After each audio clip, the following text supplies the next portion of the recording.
Electricity and circuit. Last video में हमने discuss किया था इलेक्ट्रिसिटी के बारे में, electric cell, electric bulb and electric circuit के बारे में। आज हम डिस्कस करेंगे electric switch and electric conductors and insulators. तो इस वीडियो को एंड तक जरूर देखें। Hello friends, welcome to my channel digital E school. Let's start. तो हम स्टार्ट करते हैं इलेक्ट्रिक स्विच से। स्विच क्या होता है? A device that is used to break or complete an electric circuit. Switch एक ऐसा डिवाइस है जो यूज होता है या तो ब्रेक करने के लिए या फिर इलेक्ट्रिक सर्किट को कंप्लीट करने के लिए। और इलेक्ट्रिक सर्किट क्या होता है? A close path in which current flows. Electric circuit क्या होता है? क्लोज पाथ होता है, क्लोज सर्किट होता है जिसमें करंट फ्लो होता है। तो इस इलेक्ट्रिक सर्किट को या तो ब्रेक करने के लिए या फिर कंप्लीट करने के लिए जिस डिवाइस का हम इस्तेमाल करते हैं उसे हम बोलते हैं इलेक्ट्रिक स्विच। अब ये जो स्विच है आप सबने देखा हुआ है, हम सबके घरों में यूज होता है। तो क्या होता है बेसिकली कि जब हम स्विच को ऑन करते हैं तो उस स्विच के साथ जो भी डिवाइस, इलेक्ट्रॉनिक डिवाइस कनेक्टेड होगा, चाहे वो ट्यूबलाइट हो, बल्ब हो या फैन हो, तो वो ऑन हो जाता है, वो डिवाइस काम करना शुरू कर देता है। और जैसे ही हम स्विच को ऑफ करते हैं वो डिवाइस जो है काम करना बंद कर देता है, वो ऑफ हो जाता है। तो बेसिकली होता क्या है कि जब हम स्विच को ऑन करते हैं तो वो स्विच जो है इलेक्ट्रिक सर्किट को कंप्लीट कर देता है। जब हम स्विच को ऑन करते हैं तो सर्किट जो होता है वो कंप्लीट हो जाता है, क्लोज हो जाता है। अब जब सर्किट क्लोज हो जाता है तो उसमें करंट फ्लो होता है, और जो करंट है उस सर्किट में जो डिवाइस कनेक्टेड होगा उसके पास भी जाएगा और वो डिवाइस जो है वो ऑन हो जाता है, वो काम करना शुरू कर देता है। और जैसे ही हम स्विच को ऑफ करते हैं तो स्विच ऑफ होते ही सर्किट में जो है ब्रेक आ जाता है। अब सर्किट में जब ब्रेक आ गया तो करंट फ्लो नहीं करेगा। तो जब करंट फ्लो नहीं होगा तो डिवाइस जो है वो काम करना बंद कर देगा, वो ऑफ हो जाता है। बट हमें ये स्विचेस की जरूरत क्या है? हम ये स्विच जो है अपने घरों में क्यों लगाते हैं? इसे समझते हैं एक सिंपल से सर्किट से। जो सर्किट है, ये लास्ट वीडियो में भी सर्किट के बारे में हमने देखा था। अब इस सर्किट में क्या है, एक सेल लगा हुआ है और एक बल्ब लगा हुआ है, उसे कनेक्ट किया हुआ है हमने वायर से। तो अब इस सर्किट क्या है, ये सर्किट बिल्कुल कंप्लीट है, क्लोज है। इस सर्किट में जो है करंट फ्लो हो रहा है और करंट जो है फ्लो करता है पॉजिटिव से नेगेटिव की तरफ। अब ये सर्किट जो है बिल्कुल क्लोज है, तो इस सर्किट में करंट फ्लो हो रहा है, और जब करंट फ्लो होगा तो वो करंट जो है बल्ब के पास भी जाएगा और बल्ब जो है वो ग्लो करना शुरू कर देगा। अब ये जो सर्किट है बिल्कुल कंप्लीट है, क्लोज है, तो ये बल्ब जो है वो तो हमेशा ही ग्लो करता रहेगा, क्योंकि सर्किट जो है बिल्कुल क्लोज है। तो ये हमेशा ही चलता रहेगा, हमेशा ही ग्लो करता रहेगा। तो इसे जब हमेशा ही ग्लो करता रहेगा तो कितनी इलेक्ट्रिसिटी की वेस्टेज हो रही है। ये तब तक ग्लो करता रहेगा जब तक या तो सेल का जो केमिकल है वो खत्म ना हो जाए या फिर कोई आके बल्ब को तोड़ ना दे। तो कितनी इलेक्ट्रिसिटी की वेस्टेज हो रही है। तो उस इलेक्ट्रिसिटी को बचाने के लिए हम स्विच का इस्तेमाल करते हैं।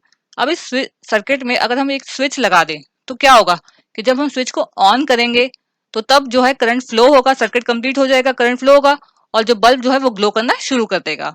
और जैसे ही हम स्विच को ऑफ करेंगे तो वो स्विच क्या करेगा, सर्किट में ब्रेक ले आएगा, सर्किट को ब्रेक कर देगा। तो सर्किट में जो है करंट फ्लो नहीं होगा तो बल्ब जो है ऑफ हो जाएगा। तो इलेक्ट्रिसिटी को बचाने के लिए, उसे सेव करने के लिए जो है हम स्विच का इस्तेमाल करते हैं।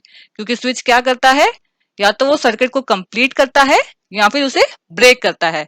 जब हम स्विच को ऑन करते हैं तो सर्किट को कंप्लीट कर देता है और जो डिवाइस है वो काम करना शुरू कर देता है, कुछ सर्किट में जो है करंट फ्लो करना शुरू कर देता है। और जैसे ही हम स्विच को ऑफ करते हैं वो सर्किट को ब्रेक कर देता है और उस सर्किट में करंट फ्लो होना बंद हो जाता है। अब जैसे लास्ट वीडियो में आपको मैंने बताया था एक सिंपल सा इलेक्ट्रिक सर्किट जो हम घर पे बना सकते हैं एक सेल और एक बल्ब की हेल्प से, तो वैसे ही इलेक्ट्रिक स्विच भी हम घर पे बना सकते हैं। अब ये जो यही सर्किट है जिसमें एक सेल और बल्ब का हमने इस्तेमाल किया है, तो इसी सर्किट में हम क्या करते हैं, एक स्विच को लगाते हैं। एक सिंपल सी एक्टिविटी है जो आप घर पे परफॉर्म कर सकते हैं, उसके बारे में हम देखते हैं आगे। तो अब हम देखते हैं कि इलेक्ट्रिक स्विच को हम घर पे कैसे बना सकते हैं। तो एक छोटी सी एक्टिविटी है जो आप घर पे परफॉर्म कर सकते हैं। तो स्विच बनाने के लिए हमें क्या क्या चाहिए, एक थर्मोकोल की शीट, दो ड्राइंग पिन्स, दो वायर्स और एक सेफ्टी पिन। और जो दोनों वायर्स होंगे उनके दोनों एंड से प्लास्टिक कवर को हटा दीजिएगा। तो अब जब सेफ्टी पिन के एक साइड पे जो होल होता है वहां से आप क्या कीजिए, एक ड्राइंग पिन को अंदर डाल के वहां से वायर को कनेक्ट करके आप थर्माकोल पे लगा दीजिए, और दूसरी ड्राइंग पिन को वायर से कनेक्ट करके थर्माकोल पे लगा दीजिए। तो इससे क्या होगा, हमारा स्विच बन गया है। अब ये जो स्विच है, इस स्विच की जो है ये ऑफ पोजीशन है। क्यों? क्योंकि हमने सेफ्टी पिन की जो है एक ही साइड को कनेक्ट कर रखा है, दूसरी साइड को है वो ओपन है। अगर हम दूसरी साइड को भी कनेक्ट कर दें तो क्या होगा, हमारा स्विच की क्या होगी, ये ऑन पोजीशन। तो वो होती है ऑफ पोजीशन और ये होती है ऑन पोजीशन। अब सर्किट को कंप्लीट करने के लिए हमें क्या चाहिए, एक सेल और एक टॉर्च बल्ब। अब सेल के भी दो टर्मिनल्स होते हैं तो उसके लिए भी दो वायर चाहिए, तो दो वायर्स को आप दो टर्मिनल से कनेक्ट कर दीजिए रबर बैंड की हेल्प से। और जो टॉर्च बल्ब के भी दो टर्मिनल्स होते हैं उसके लिए भी दो वायर चाहिए, तो उसके दो टर्मिनल्स को भी आप कनेक्ट कर दीजिए वायर से, एक टेप की हेल्प से आप कनेक्ट कर दीजिए। उसके बाद आप एक सेल के टर्मिनल को कनेक्ट कर दीजिए बल्ब के एक टर्मिनल से, वायर से कनेक्ट कर दीजिए। और बल्ब के एक टर्मिनल को आप कनेक्ट कर दीजिए स्विच के एक वायर से, और स्विच की दूसरी साइड की वायर को कनेक्ट कर दीजिए सेल की टर्मिनल से। तो हमारा सर्किट जो है कुछ इस तरह से बन जाएगा। तो ये हो गया हमारा सर्किट, इलेक्ट्रिक सर्किट बन गया। बट ये जो सर्किट है वो क्लोज नहीं है, कंप्लीट नहीं है। क्यों? क्योंकि सेफ्टी पिन जो है वो ऑफ पोजीशन पे है। जो सेफ्टी पिन का एक साइड है हमने कनेक्ट नहीं कर रखा, हमारा स्विच जो है वो ऑफ पोजीशन पे है। तो इस सर्किट में ब्रेक है तो करंट फ्लो नहीं करेगा, इसलिए बल्ब जो है वो ग्लो नहीं करेगा। बट अगर हम स्विच को ऑन कर दें, सेफ्टी पिन को कनेक्ट कर दें, दूसरी साइड के भी सेफ्टी पिन को कनेक्ट कर दें, तो स्विच क्या हो जाएगा? ऑन हो जाएगा। अब जब स्विच ऑन हो जाएगा सर्किट कंप्लीट हो जाएगा, क्लोज हो जाएगा। तो जब सर्किट कंप्लीट हो जाएगा उसमें करंट फ्लो करेगा, और जब करंट फ्लो करेगा तो बल्ब भी ग्लो करेगा। तो ये था एक सिंपल सी एक एक्टिविटी जो आप घर पे परफॉर्म कर सकते हैं। अगर आप मेरे चैनल पे पहली बार आए हैं तो प्लीज मेरे चैनल को सब्सक्राइब कर लीजिए। और आगे हम देखते हैं टॉर्च के बारे में। तो अब हम देखते हैं टॉर्च के बारे में। ये जो टॉर्च है हम सबके घरों में यूज होती है। अब इस टॉर्च में क्या होता है, एक स्लाइड स्विच लगा होता है। तो जब हम स्विच को ऑन करते हैं तो बल्ब जो है वो ग्लो करना शुरू कर देता है, और जब हम स्विच को ऑफ करते हैं तो जो बल्ब है वो ग्लो करना बंद कर देता है। अगर हम टॉर्च को इनर साइड से देखें तो टॉर्च जो है कुछ इस तरह से दिखाई देगी। तो ये जो टॉर्च है आप इसमें देखेंगे दो सेल्स हैं। तो ये दो इलेक्ट्रिक सेल लगे हुए हैं। तो जब दो या दो से ज्यादा सेल्स का हम यूज करते हैं, कनेक्ट करते हैं, तो उसे हम क्या बोलते हैं? बैटरी। तो ये क्या है? बैटरी। अब आप इसमें देखेंगे तो एक सेल के जो नेगेटिव टर्मिनल को हमने कनेक्ट कर रखा है सेल के दूसरे पॉजिटिव टर्मिनल से। ये मैंने आपको तभी बताया था कि जब हम बैटरी बनाते हैं तो हमेशा हम क्या करते हैं कि एक सेल के नेगेटिव टर्मिनल को हम कनेक्ट करते हैं दूसरे सेल के पॉजिटिव टर्मिनल से। तो इस चीज का ध्यान रखना होता है जब हम बैटरी बनाते हैं। तो अब इस टॉर्च में और क्या है? ये बल्ब है, और ये जो है रिफ्लेक्टर है, और जो टॉर्च की जो बाहर की साइड होती है वो तो प्लास्टिक की बनी होती है। तो और यहाँ पे क्या है? Slide switch. अब ये जो स्लाइड स्विच है फिलहाल तो ये ऑन पोजीशन पे है। तो ये ऑन है तो सर्किट कंप्लीट है, तो सर्किट कंप्लीट होगा तो करंट फ्लो करेगा, और जो बल्ब है वो ग्लो कर रहा है। बट अगर हम इस स्विच को ऑफ कर दें, अब इस स्विच को हम अगर ऑफ कर दें तो क्या हो जाएगा? तो यहाँ पे जो है ब्रेक आ जाएगा, सर्किट में ब्रेक आ जाएगा। तो जब सर्किट में ब्रेक आ जाएगा करंट फ्लो करना बंद कर देगा, तो जो टॉर्च का बल्ब है वो ग्लो करना बंद कर देगा। तो इस तरह से जो हमारी घर की टॉर्च है वो काम करती है। अब आगे हम देखते हैं इलेक्ट्रिक कंडक्टर्स के बारे में। नेक्स्ट एक इलेक्ट्रिक कंडक्टर्स। तो कंडक्टर्स क्या होते हैं? Materials which allow electric current to pass through them. जिन मटेरियल्स में से इलेक्ट्रिक करंट जो है पास कर सकता है तो उसे हम बोलते हैं इलेक्ट्रिक कंडक्टर्स। जैसे फॉर एग्जांपल मेटल। जितने भी मेटल्स होते हैं वो सारे कंडक्टर्स होते हैं, गुड कंडक्टर ऑफ इलेक्ट्रिसिटी होते हैं। गुड कंडक्टर का मतलब क्या हुआ?